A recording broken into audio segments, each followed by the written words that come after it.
তার অধিকারটা মুহূর্তেই আপনার দুদিনেই চলে গেছে, সে পালাইয়ে যেতে বাধ্য হয়েছে। আপনার 6 দিন আগে দেখেছেন একটা বিশ্ববরণ্য একটা লোককে বিচারে কাঠগড়ায় দাঁড়াইয়া শাস্তি দেওয়ার জন্য ব্যবস্থা করছে। ঠিক 6 দিন পরে সে দেশেই নেই, আর যাকে ব্যবস্থা করছে তিনি এসে রাষ্ট্রপ্রধান হয়েছেন। আপনার দেখেন প্রকৃতি বিচার, আল্লাহ কোরআন হাদিসে আছে আল্লাহ ছাড় দেন কিন্তু ছেড়ে দেন না। আমরা চাই প্রত্যেকটা মানুষের এই দেশের একবারে টপ টু বটম নিচ থেকে উপর পর্যন্ত প্রত্যেকটা মানুষের অধিকার আদায়ের যে একটা শক্তি তৈরি হবে, সেই শক্তিটা যেন কার্যকরী হওয়ার পরে এবং মানুষের অধিকার, শিক্ষা ব্যবস্থা, অর্থনৈতিক অবস্থা সবকিছু ঠিকই আসার পরে আমরা নির্বাচন চাবো, নির্বাচন দেবে, তখন একটা শক্ত সরকার ক্ষমতায় আসবে এবং দেশে গণতন্ত্র সমুন্নত থাকবে। ধন্যবাদ সবাইকে।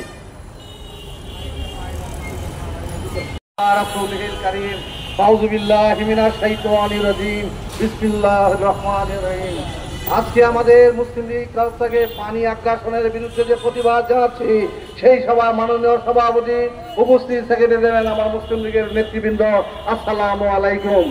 ভারত, আমরা এখন ভারত বলি, আগে বলতো হিন্দুস্তান।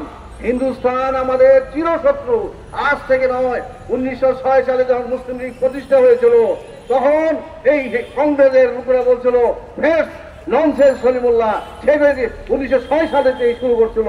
তারপর 1943 সালে এই গান্ধী বলছিল দ্বিজাতি তত্ত্ব, মুসলমানরা কোনো জাতি নাই, হিন্দুগুলো জাতি। কায়েদ আজম মাহমুদুল্লাহ বলেছিলেন না, মুসলমানদের 1400 বছরের কোরআন আছে, তাদের হাদিস আছে, কিতাব আছে। আমরা সেইভাবেই 40 বছর সংগ্রাম করে 1947 সালে পাকিস্তান পেয়েছিল।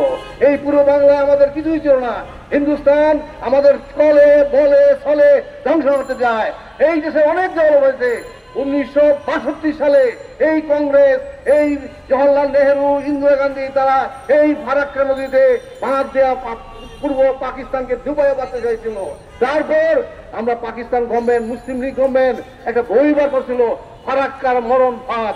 এই ফারাক্কা ভাগ দিলে, এই পুরো পাকিস্তান ডুবে মরবে, বাংলাদেশ ডুবে মরবে।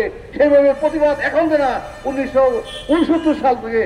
তারপর 71 সালে যখন এই দেশের স্বাধীনতা সংগ্রাম শুরু হয় তখন এই বাঁধ আর মুসলিম লীগের কোনো ইয়া ছিল না।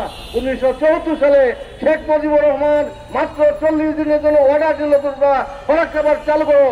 সেই 40 দিনই 40 বছর 45 বছর এই বাঁধ আসায় নাই। এই বাঁধের ফলে আমাদের রংপুর, কুড়িগ্রাম সব ডুবে নষ্ট হয়ে যায়, ফসল ডুবে যায়। শুধু ফারাক্কা বাঁধ নয়, সে